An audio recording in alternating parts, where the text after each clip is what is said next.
When we are young, there is a special place that makes the beauty of words come alive for the first time. As we stretch our minds and cast our lines into uncharted waters, the same haven helps us to navigate the paths we seek to pave. As we uncover, redefine, and expand our minds, we bring the world closer to our fingertips. We come here to build dreams. We feed the imagination through the wonder of stories. Here, there are no boundaries for us. We come to discover and to connect. This is a space to ponder the greatest unknowns and question everything. We find and spread our wings here. Knowledge becomes power.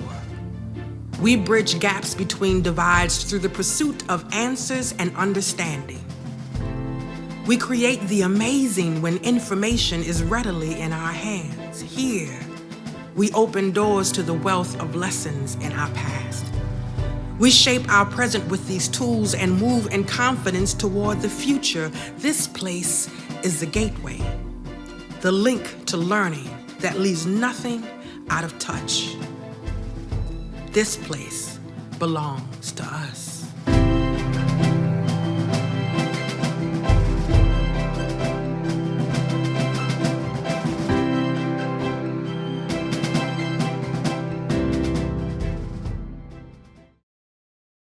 Good afternoon. Good afternoon.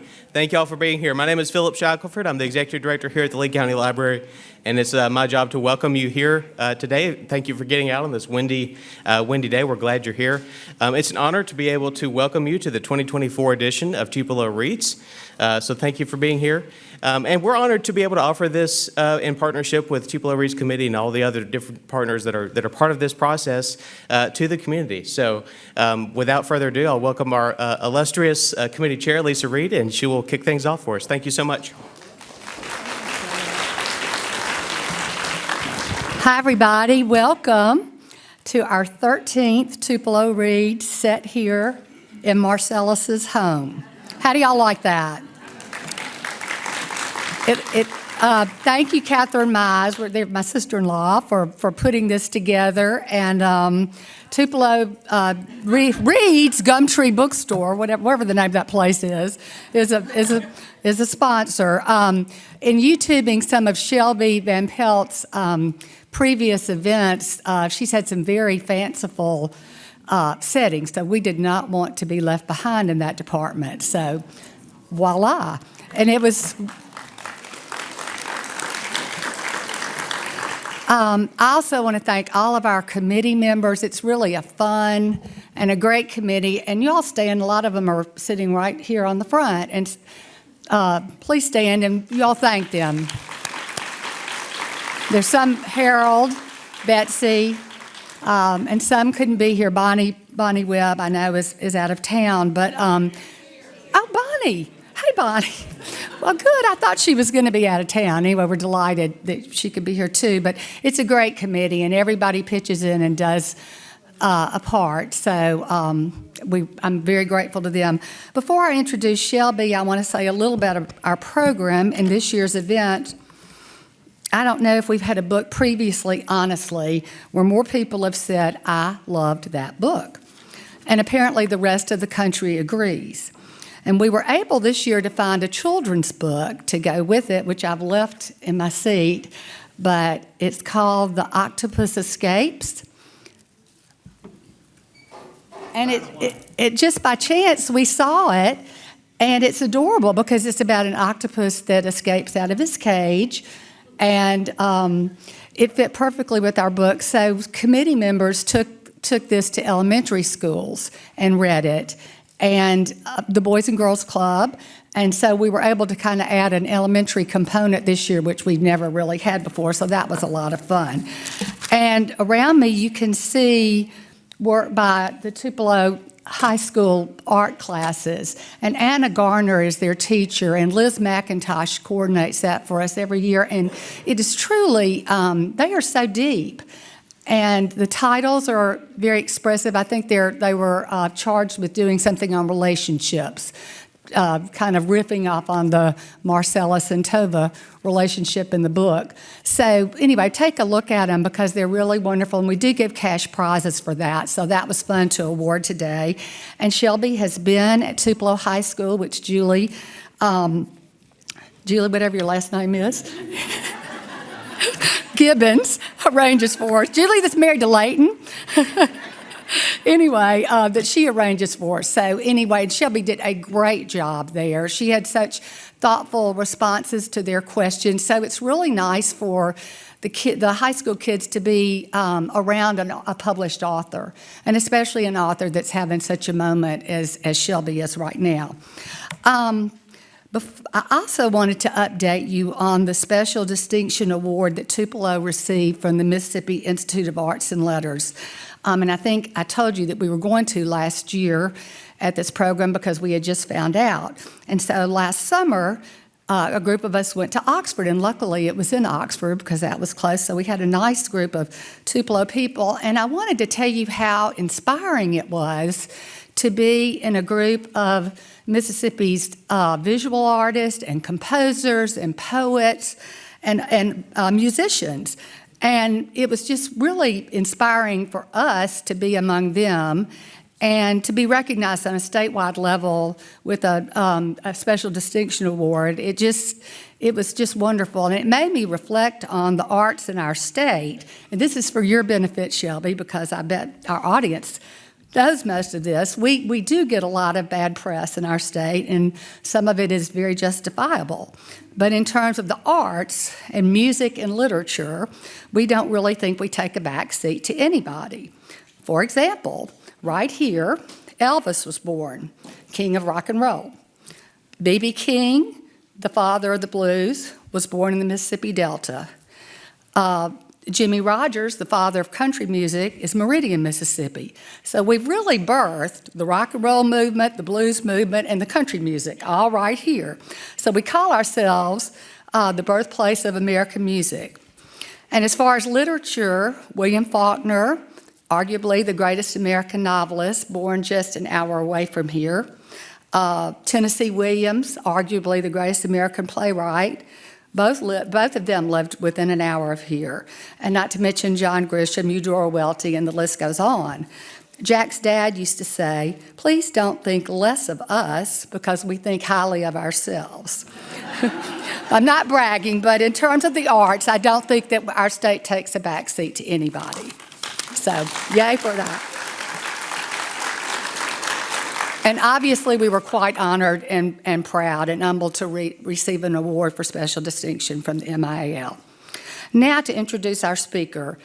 It's fair to say that at this moment, both Shelby Van Pelt and Marcellus are having a moment, and it is so fun to have her in Tupelo.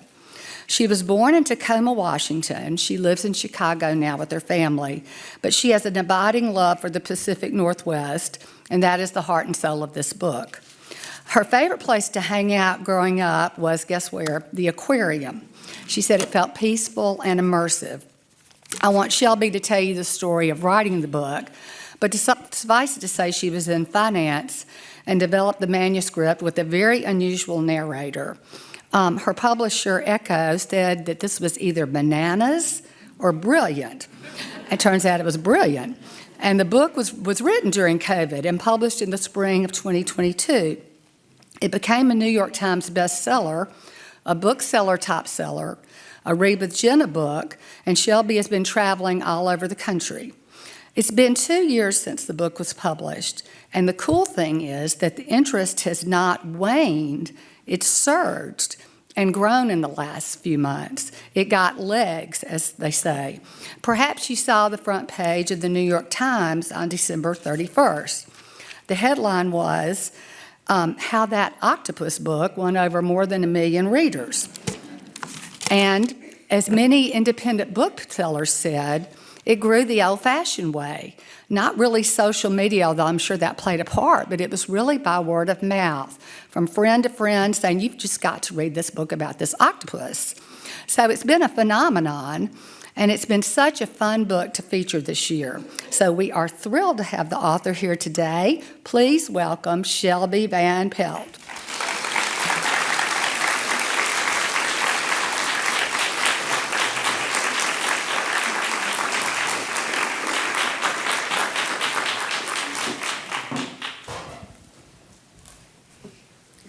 Told myself I wasn't going to trip on the way up here, and I almost did. Wow. Thank you for having me, Tupelo. This is not the first balloon octopus I've seen, but it is by far the largest and brightest balloon octopus I've ever seen.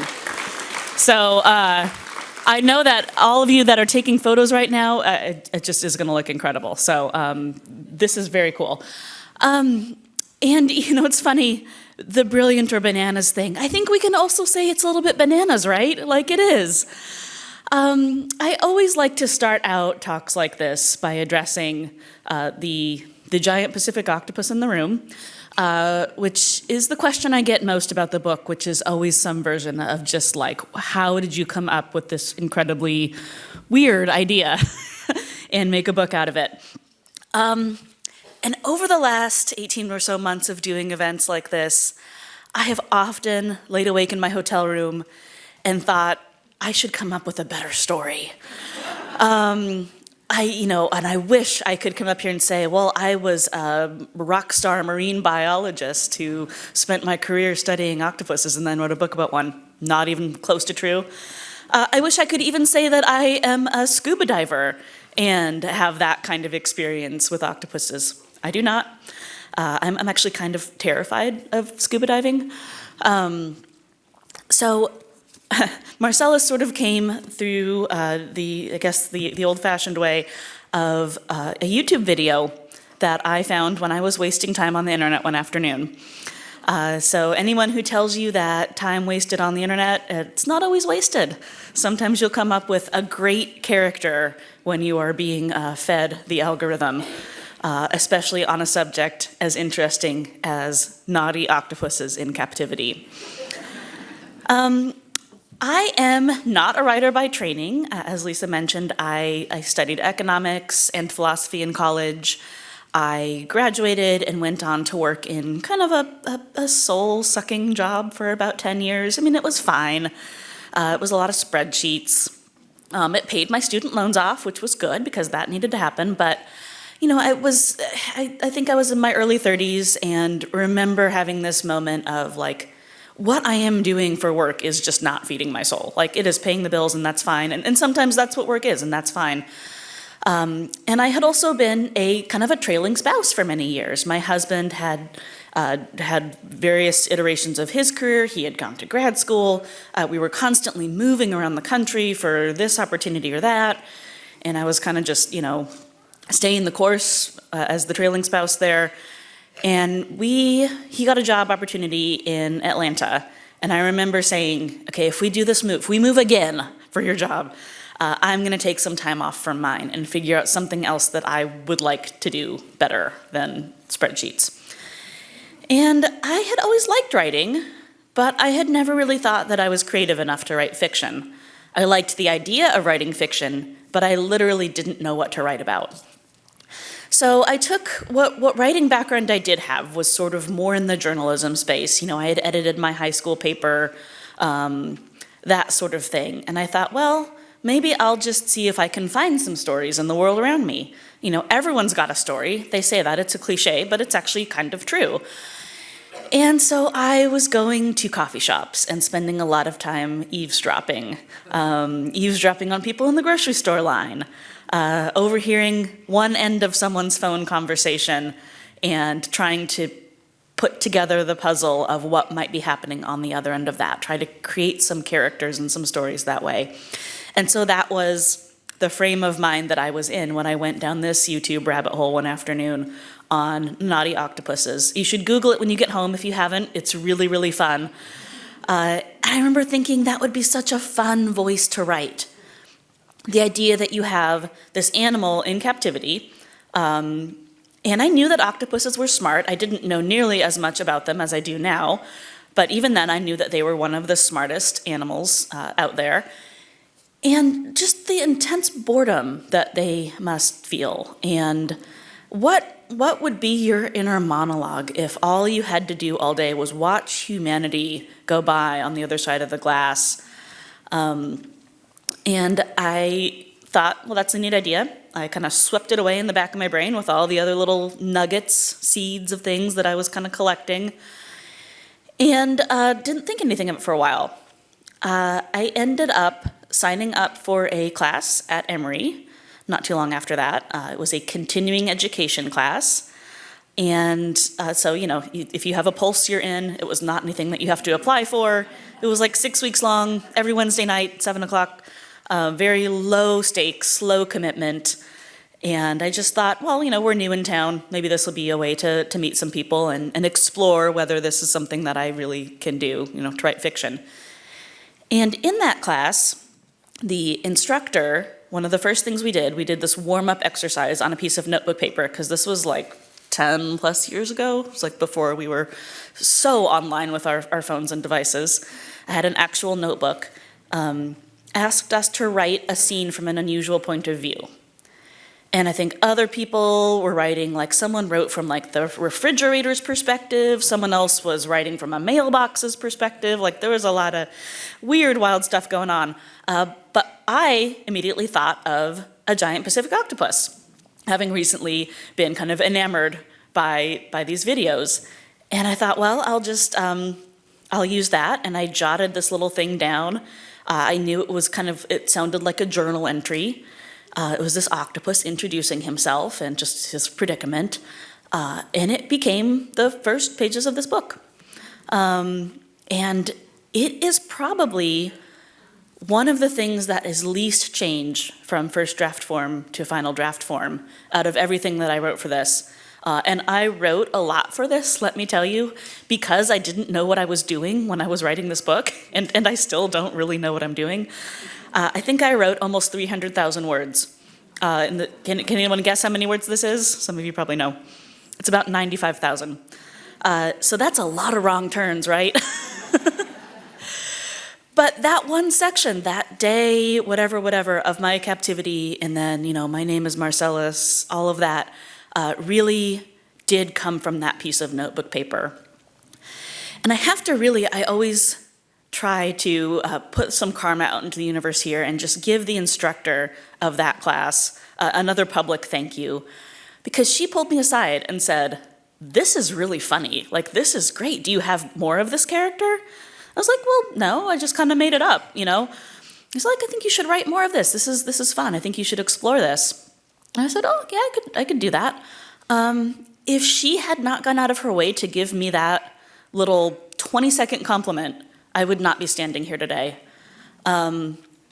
It can matter so much, and I always try to remind myself of that now that I'm in a position where sometimes aspiring authors are coming to me and wanting to have conversations or asking me to read their work, or even if it's unsolicited, even if I just read something that I really like, always give the compliment. You never know how it might literally change the course of someone's life. It certainly did for mine. And so I started writing more Marcellus as he came to be named. Here's a fun fact. I try to give some fun facts at my book talks, so if you go back to your book club, you can say you have some exclusive information, although I've shared this one a few times, so it's probably out there on the internet somewhere. I mentioned that I studied philosophy in college. Marcellus's name was originally Marcus Aurelius, after the famous Stoic philosopher. I thought this was a fantastic name. I thought it was perfect. It's hilarious. An octopus named Marcus Aurelius. He's in his tank every day contemplating his death. He's like the perfect Stoic. My critique partner that I eventually started working with when I was drafting this as a novel was like, it's the worst name, Shelby. You have to change it. She's like, people won't get it. They'll think it's a philosophy book. It sounds too serious. You need something more fun. And so we literally just made a portmanteau. We just mashed up Marcus and Aurelius to make Marcellus. And now I can't imagine him being named anything else, because that's just, here he is, right? So I started writing all of these, what I kind of thought of as vignettes, these hot takes, basically. I would sit down at my computer and I would ask myself, what's Marcellus ranting about today? And I started spending a lot of time at the Georgia Aquarium, still living in Atlanta at that time.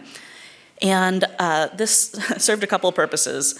One, my daughter was an infant at that time, and she was the worst sleeper on the planet.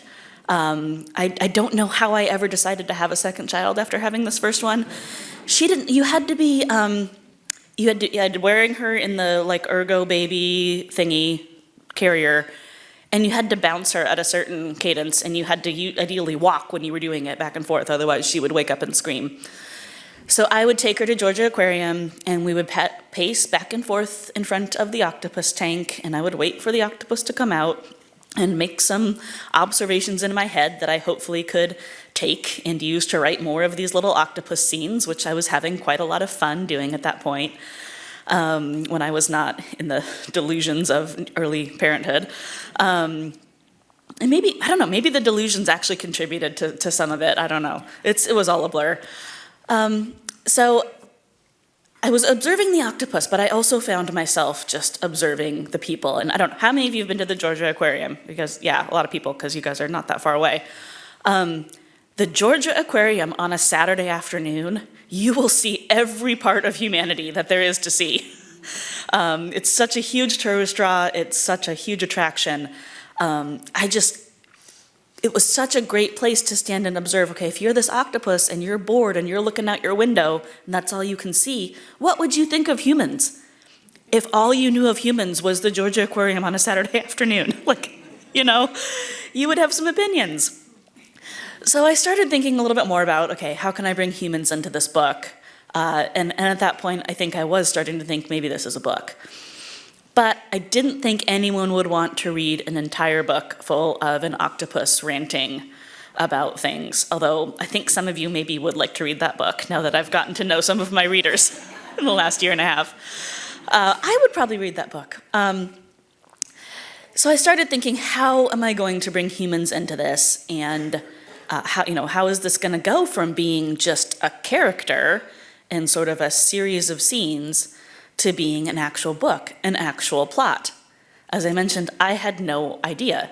At one point, I Googled how to write a novel, which is not a particularly helpful thing to Google, honestly. But I did start to have some ideas about how to bring at least one human character into it. At the Georgia Aquarium, as in the fictional Solo Bay Aquarium in my book, and in many aquariums, they have like a big tank where all of the things are sort of swimming around together. You've got your turtles and your stingrays and your sharks and your schools of little fish that somehow don't get eaten. And it's if you stand there long enough, you will just see the same pattern repeat over and over again. The same turtle comes by every so many minutes. The same group of fish sort of doing the same thing. And I just started thinking, how many times do these animals go around this circle in a day? That's, day and night probably, really. And it sort of just got me thinking about, kind of stuckness and routines, and when does a routine become a rut? When does that become toxic? And it got me thinking a little bit about my grandmother, watching these turtles do the circle around. My grandmother was a little bit like a turtle, but mostly I was just thinking about what a creature of habit she was. I grew up in Tacoma, Washington, and I lived next door to my grandparents growing up. I was an only child. I actually lived in a house that my great-grandparents built, that my grandmother grew up in. She grew up, married another carpenter, as her father had been. He built a house next door. That's where my mom grew up. My mom grew up and got married, bought the original house that my great-grandparents had built. That's where I grew up. So we had this little, and it sounds much fancier than it is. This is like a working-class neighborhood in Tacoma, Washington. And the house was 900 square feet. It wasn't anything like Tova's house in the book, although I did take, some inspiration from my family history there. And I spent a lot of time with my grandmother. Her back door was always open. She always had a plate of cookies. She was just sort of the quintessential loving grandmother in that way. But she was also a really exceptional woman in a lot of other ways. She came from Sweden as a child, was steeped in this sort of Scandinavian work ethic and stoicism and, just kind of put your head down, keep busy. In my family, we didn't really show our emotions. Everything is always just fine. You kind of deal with it and you move on. That can be a good thing sometimes. That can also be not such a good thing sometimes. My grandmother cleaned church basements into her mid-80s. Like Tova, she did not need the money. And I would ask her, why are you doing this? Because she would make me go along with her if, my mom was working. And she would always say, because it's something to do. And that is a phrase that Tova repeats multiple times in the book, that she just has to always have something to do.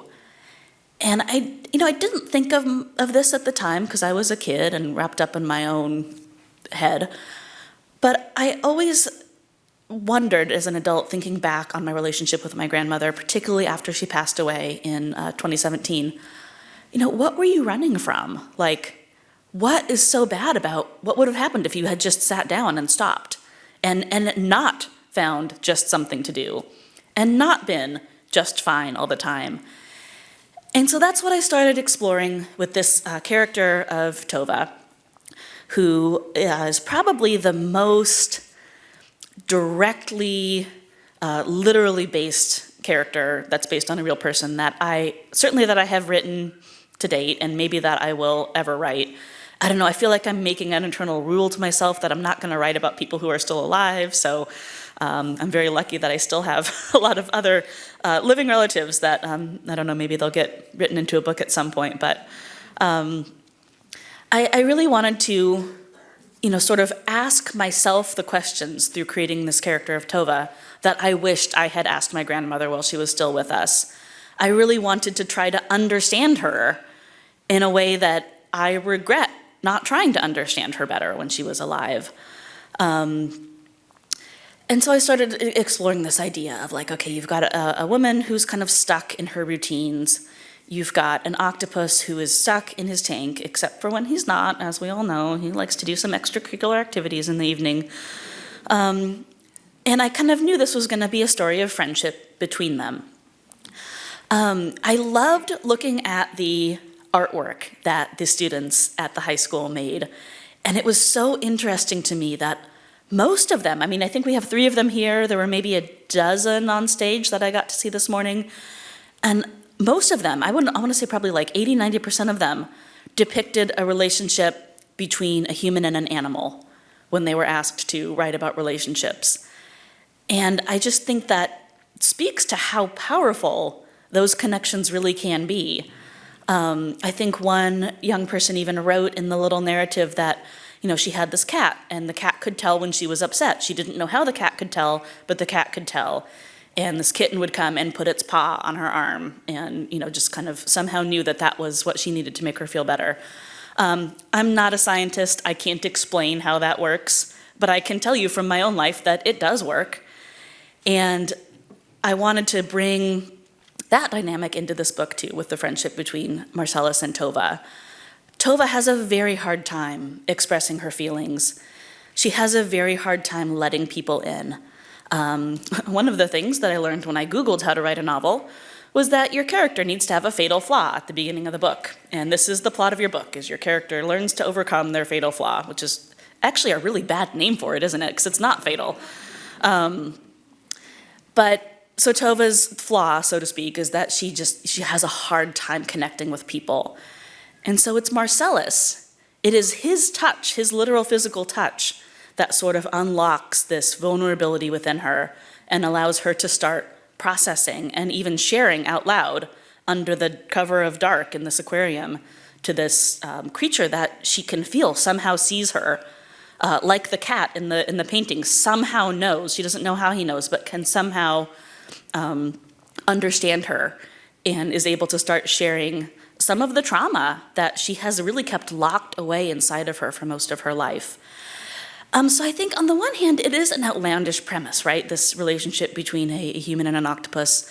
On the other hand, for anyone who's had a pet, it's really not that outlandish. I feel like it's very relatable to a lot of us who have experienced that firsthand, even if we can't necessarily explain it. How many of you have seen the documentary My Octopus Teacher? Okay, if you haven't seen it, wow, a lot of you haven't seen it. You guys need to go watch it. It's great. It's on Netflix. It's about 90 minutes long. It is a true story about a diver, and he does, like, they call it skin diving, right? He is not with the tank. He just goes with his lungs and dives. And he makes friends with a common octopus in the Caribbean. And I have a story about My Octopus Teacher, because a lot of people ask, like, oh, was your book inspired by My Octopus Teacher? And my heart starts beating a little bit faster, because what actually happened, I wrote most of this during the first few months of 2020. I had started drafting it in earnest in the fall of 2019. I had made a pact with a critique partner that we were going to finish our books in 2020. We literally had, I remember the moment where we were like, 2020 is going to be our year. So, sorry about that if we jinxed 2020 for the entire world. Obviously, it ended up being a little more challenging than expected. But, we got through it. Spent most of the first few months of the pandemic, along with the pandemic stress, was really just trying to stay on track to finish my book. And it almost kind of felt like even more important to finish it in that period of time. And I'm still exploring this in my own head, because it feels a little bit like dramatic and like full of hyperbole to say, the pandemic came and then we didn't know, you never know if tomorrow is going to actually come, so finish your art now. Like, in hindsight, I'm like, okay, that sounds ridiculous. But I really do feel like there was a little bit of an element of that. Just the idea that the world can change on a dime, and all of the stuff that you've been putting off. For me, I had started writing this book 10 years prior and had never gotten past the third chapter. So I was like, okay, I need to actually sit down and do this. And I worked so hard on it. Summertime, end of summer, I was getting ready to query my book to agents. In traditional publishing, you always find the agent first. And the first step of that is you send this query package where it's a little pitch letter and a sample of usually the first chapter. And I did what's called cold querying, which is what most people do unless they have an in, where it's not solicited. You're just sending your stuff off into, well, it's all digital now, so into the internet. And most of the time you don't hear back. You assume that a non-response is a no from these agents. And so I was in that process, and I was feeling already just very tender about it. You're putting your work in the world for the first time. You don't know what's going to happen. You're bracing yourself for the rejections. And my kids were watching Netflix in the other room, and I heard the trailer for My Octopus Teacher. My kids watched like 10 hours of Netflix during COVID, so I usually tuned it out. But this caught my ear, this description of, this is an incredible story of friendship between a human and an octopus, and a tale that will leave your heart shattered, or what, I don't know what they said, but my heart shattered, because I'm just hearing this, I don't know what it is, and I feel like all writers, maybe all artists generally, like somewhere deep inside of you, you have this fear that what you're doing is not really original, that you've got a doppelganger somewhere out there who is going to write, by coincidence, the same story that you've written, and beat you to market, do it better, like you're not as special as you think you are, basically. And so I thought I remember actually slumping down to sit on my kitchen floor, which is kind of embarrassing in retrospect. I was so heartbroken.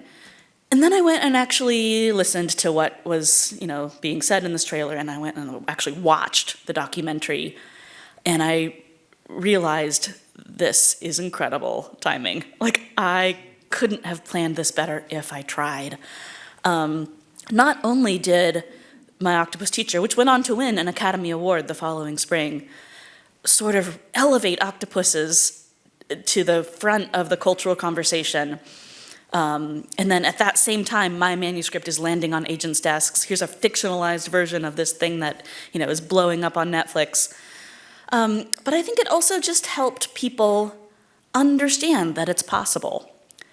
In my octopus teacher, actually, the one thing that annoys me a little bit about my octopus teacher, it's this guy who's narrating it, and so it's all kind of from his point of view, and he's going through like trauma issues, but like you never really know what they are. But it's his friendship with this octopus that sort of allows him to heal.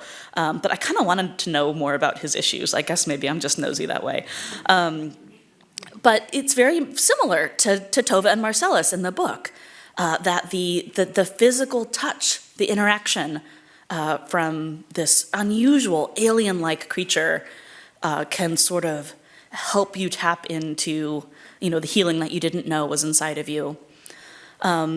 And so I love my octopus teacher. I feel like I owe them a lot. I actually just read the guy, the diver. I don't know if he heard one of my talks, because he actually did write a book more about himself and his issues. It's coming out later this year, and I got to read it and blurb it.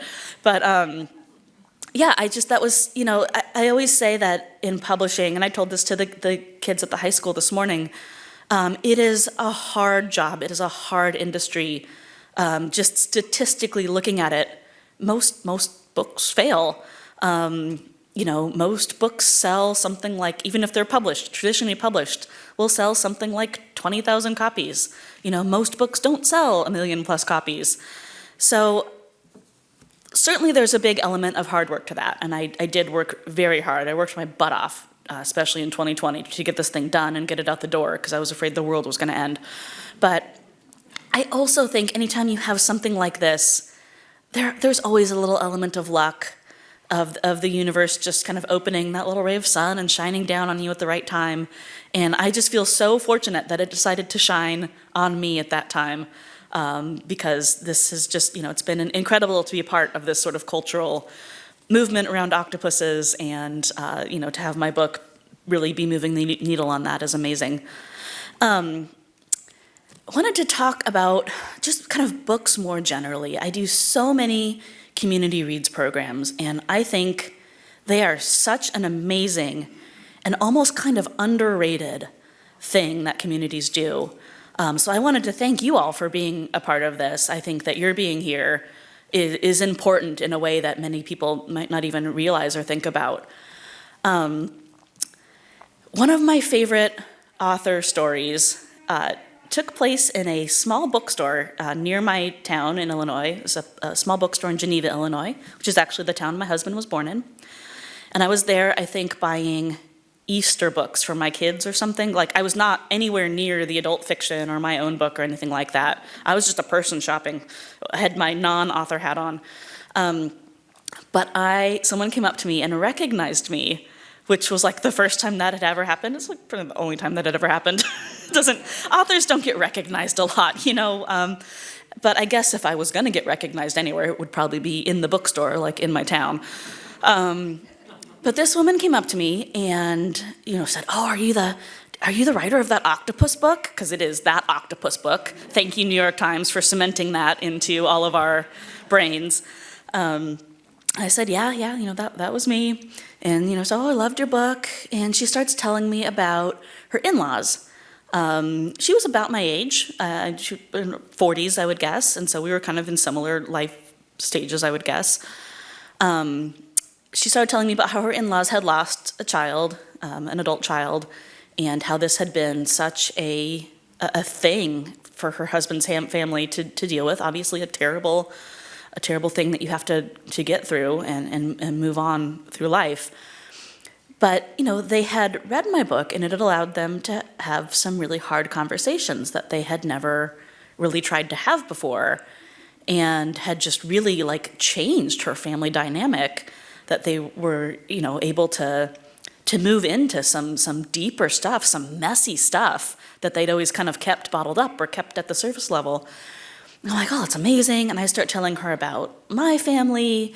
Like I mentioned, I come from this Scandinavian family.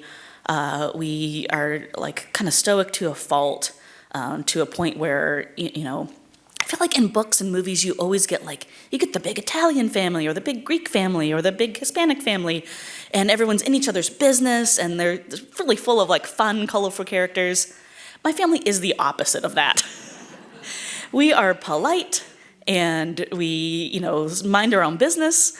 And like I said, that's not always a good thing, right? Like, there needs to be a balance. So I started talking about how my family has worked through some stuff and how I'm trying to do better with my kids and moving forward into the next generations, that we're not going to keep these shells around us and keep these guards up. We are gonna get into the messy stuff because that's healthier. We had probably a 20 or 30-minute conversation about this.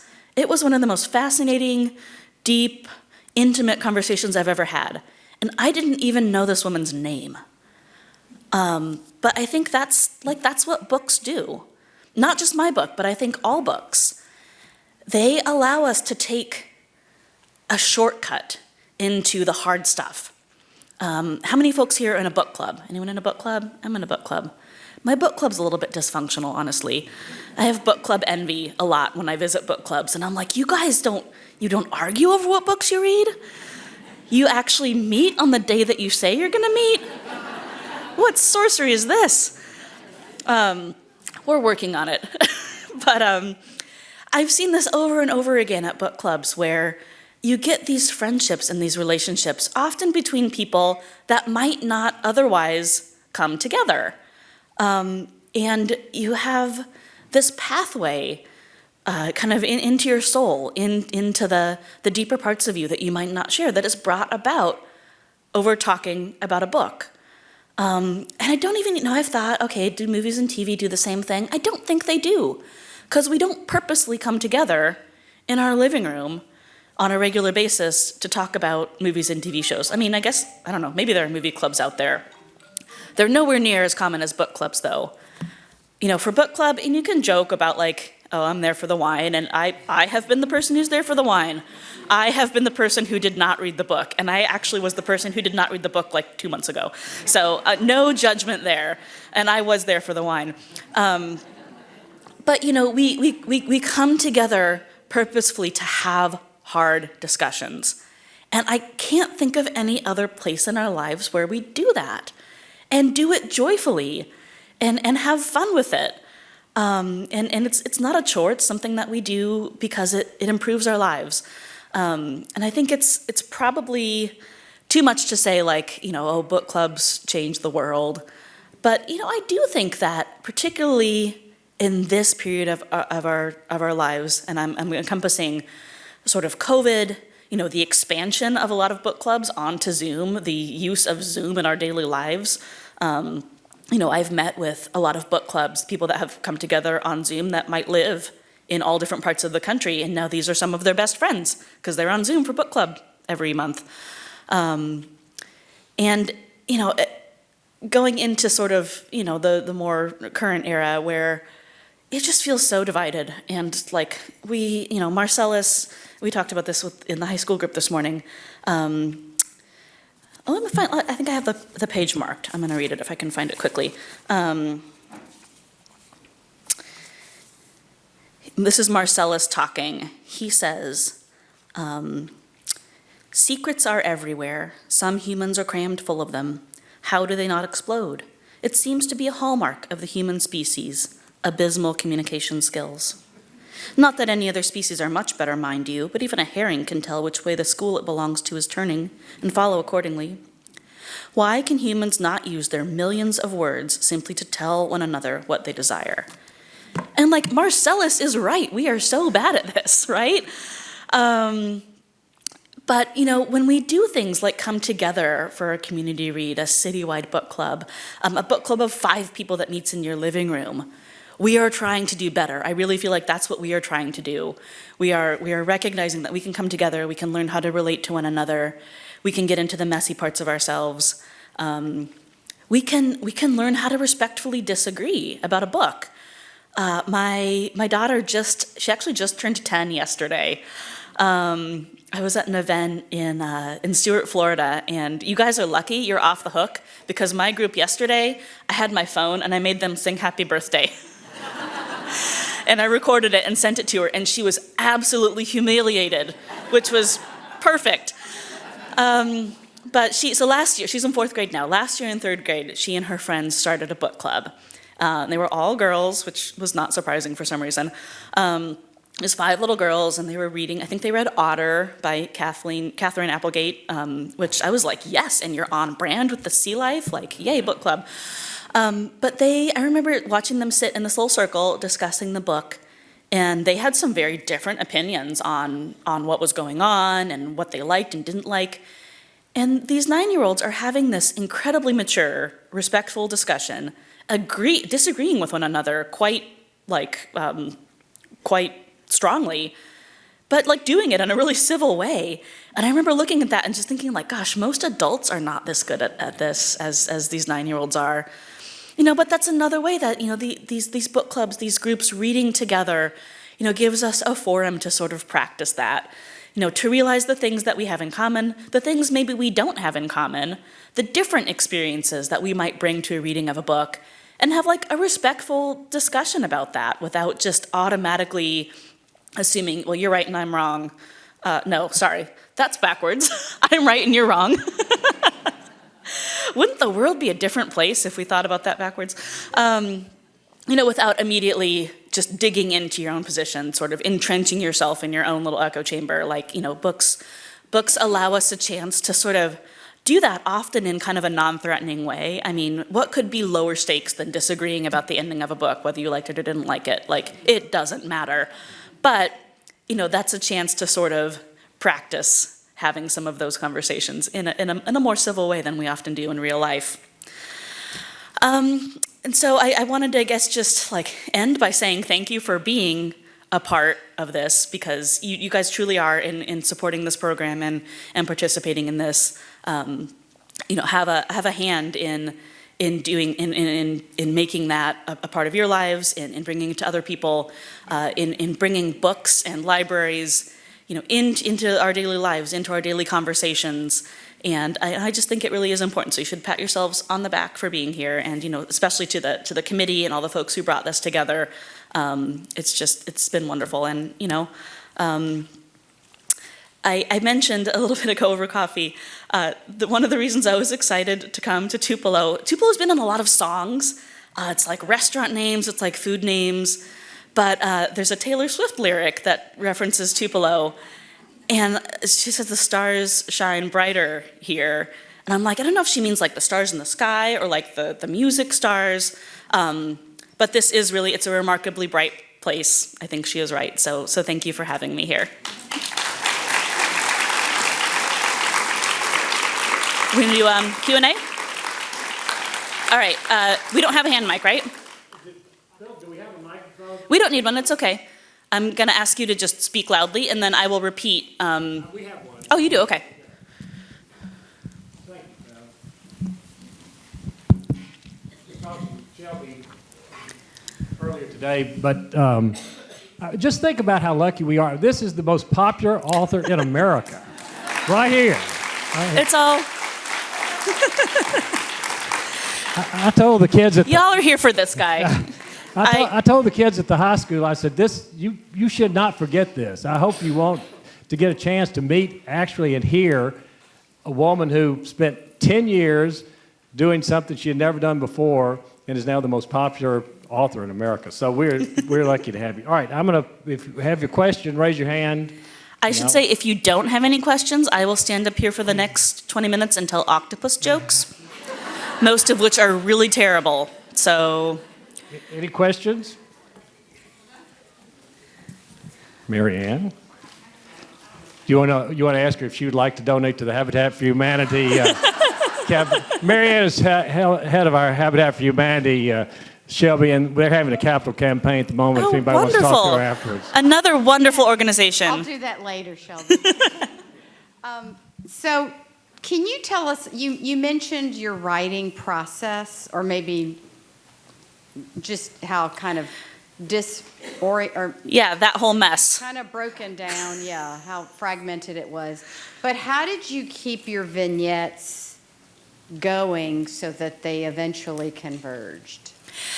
Yeah, so in writing we have what are called plotters and pantsers. I don't know if any of you have heard those terms. So the plotters are the people that have like the spreadsheet, the outline, the cork board with color-coded index cards on it, and they post it on Instagram, and I kind of go like, I don't like you. I wish my brain would do that. I haven't been able to train it to do that yet. I am what is called a pantser, which you go by the seat of your pants. It is less efficient. It is unfortunately the only way that I know how to write as of right now. So I really, these vignettes, this sort of collection of things that I had made before I really knew that I was writing a book, some of them ended up not getting included in the book. But for a lot of them, I just sort of, it doesn't take much to sort of slip something in there that makes it relevant. And I remember having a conversation with my editor about this, and she said, okay, we have a lot of these octopus sections. Every one of them needs to move the plot forward somehow. And I was like, does it really though? He's like, you can't just have Marcellus just being fun for the sake of being fun. I'm like, well, we could. I'm like, no. So we did that by merging some together, kind of consolidating, thinking, at every point that Marcellus comes into the conversation, it's like, okay, what does the reader know at this point? What is the reader wondering at this point? And how can I have Marcellus, sometimes it worked that it would just fit in naturally and he was conveying something or telling something that fit at that point. But sometimes it was like, okay, I want to introduce this element, so how am I going to have him do that? There's a great book called A Swim in the Pond in the Rain by George Saunders. It's a craft book. It's a little bit of a nerdy writer book, but I guess he teaches a class wherever he teaches out in New England somewhere, and it's a class on the Russian short story greats. And so he made the class into a book where we take these stories and then he sort of dissects them. And it's actually very funny. Like, he's a very funny writer. But one of the things that he says is, you always want to be aware of your balls, which, I never really thought of how that sounded until I just said it out loud. He's talking about balls that are in the air, writing as an act of juggling. And, so you when you start a story, you throw up balls. I can't not hear it now. You throw your balls in the air, and the rest of the story is a sequence of catching them and then throwing other ones. And if at any point all of your balls are on the ground, that's when and sometimes you feel this in stories, right? The tension goes out. There's nothing left that you're wondering. So that's, for me, I'm like, okay, that's when bowling pins maybe, that's another thing that you can juggle. I need to use that in the future.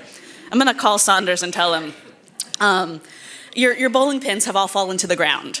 And so I used that idea when I was kind of going through and saying, okay, what are the questions that are outstanding at this point? Can I have Marcellus throw a bowling pin / ball in the air here? Can I have him catch one? How is he, because he really is kind of the architect of a lot of that in the story. But it's a great question. It required a lot of moving material around to kind of make it make sense because it was so disjointed when I wrote it originally. Thank you. Another question? We've got 5 more minutes before she takes time to autograph people's books. Harold, I will say this. One of the things she said that was really interesting to me at the high school this morning, I think 6 years of writing and rewriting the first 3 chapters. Oh, gosh, yeah. 6 years of polishing and repolishing just the first 3 chapters. So well, and I have to say, I'm not the only writer that does this. I was at an event with Rebecca Mackay. She lives in Chicago also, so I have done events with her a few times. And she apparently had also done this for one of her books. I'm sure with The Great Believers, and I have some questions for you. It must have been when she was writing The Great Believers, because she referenced it well in the past. But it's like building a statue, and you build the feet, and then you carve the feet, and you polish the feet, and you have this really beautiful set of feet, but then it cuts off at the shin. It's just and that's what I was doing for so many years. And it takes a little bit, it's an act of courage to move into the second act when you're writing a book, and I think I just didn't have that courage back then. At what point did you decide the ending of the book? Was it early on, or was it closer to the end of the process? So I have 2 things to say about that. When I wrote day whatever, whatever of my captivity. And again, this was a notebook paper in this class at Emory. At this point, I didn't even think about it being a book, but when I started to think about writing more of that story, of that character, this octopus, one of the first things that popped into my mind was day one of my freedom. And I feel like I just knew from the beginning, like, if I keep developing this character, he's gonna bust out at some point, like he has to. This would not be satisfying for me if he actually did what he thinks he's gonna do, which is die in the tank. So I knew that part of the ending. I knew that's what I was working toward. The human characters were a lot messier. And even Marcellus, it was a little bit messy getting him to that point. I wrote a few different, these are spoilers a little bit. I wrote a few different escape scenes. I think I had the aquarium catching fire at one point. Because somewhere in the back of my brain, I was just like, well, that must be what happens when an aquarium catches fire. Like, they're in water. And that was not a fun thing to research, because I'm like, oh, the power would go out, and then it was just, too dark. So, I settled on, Tova is the one who helps him escape in the end. But, the endings with the human characters, I always think that endings are the hardest thing to write and the easiest thing to write. They're the hardest thing to write because it is so hard to get it just right. And I'm sure we've all had the experience of reading a book or watching a movie where you love the whole thing and then you hate the ending. And it's just kind of like, oh man, if only they had done it my way, then I could have loved it. So, getting, and no one is gonna love everything all the time, but getting the balance right to where it feels like it ends on the right note, both for me as the author and for hopefully the majority of people as the reader, that can be a tricky thing to nail. But I also think endings are so easy to replace. And sometimes I will talk to people who are writers or aspiring authors, and they'll just say, I'm so stuck on my ending, and I'm like, dude, just write it. You can always change it later. You can always change the ending. I changed the ending many times. The final scene with the humans was written and rewritten. And most of the time, at least in my experience, it is really kind of like a cap that you can just, switch the cap. There's not a whole lot of, oh, if I change the ending to this, I'm gonna have to go back and, rewrite the whole thing to make it make sense. Usually by the time you get to that point, everything has the action has kind of happened as it's gonna happen, and you just need to figure out what's the right cap to put on this. So I always tell people just, write whatever ending comes to mind. Just get to the end, because there's nothing more satisfying than writing the end and saying you did it. You can go back and change the ending later. I mean, I think I changed the ending even after I had submitted my manuscript, we changed the ending. So movies change endings all the time. You hear about that they test screen it and people don't like the ending, so they go reshoot the ending. You can always reshoot the ending. Thank you. Beck, one more. Yep, here we go. Also, we've never done this before because we've never had this backdrop before, but I think if you want to take a picture with Shelby in front of the octopus before she signs the books, we might take 5 minutes. Shelby, if you don't mind staying there. Could we all come up? Yeah. Could everyone all that would be amazing. For your website. For the grams. Yeah. All right. Well, we can do that then. All right. Everybody can come up and stand in front of it after Becky's question. Well, you kind of led into my question, because you said in an interview one time you were waiting about making the movie. Are we going to see Marcellus on the screen? I hope so.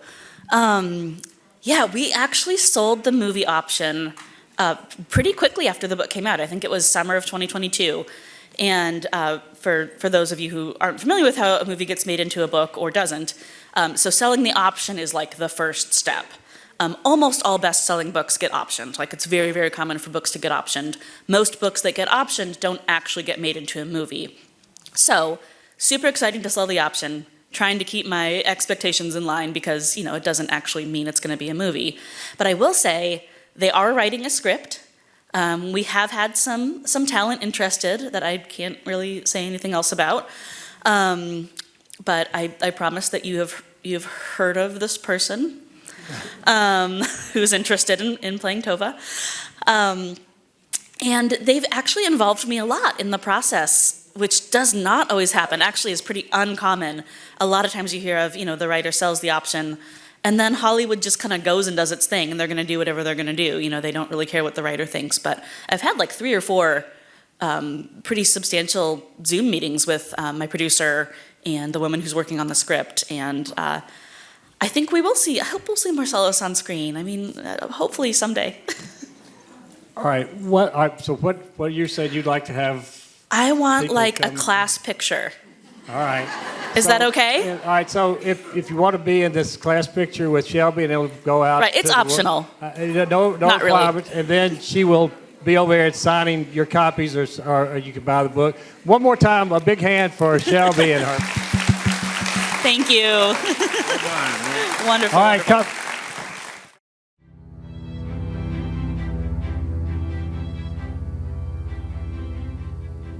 When we are young, there is a special place that makes the beauty of words come alive for the first time. As we stretch our minds and cast our lines into uncharted waters, the same haven helps us to navigate the paths we seek to pave. As we uncover, redefine, and expand our minds, we bring the world closer to our fingertips. We come here to build dreams. We feed the imagination through the wonder of stories. Here, there are no boundaries for us. We come to discover and to connect. This is a space to ponder the greatest unknowns and question everything. We find and spread our wings here. Knowledge becomes power. We bridge gaps between divides through the pursuit of answers and understanding. We create the amazing when information is readily in our hands. Here, we open doors to the wealth of lessons in our past.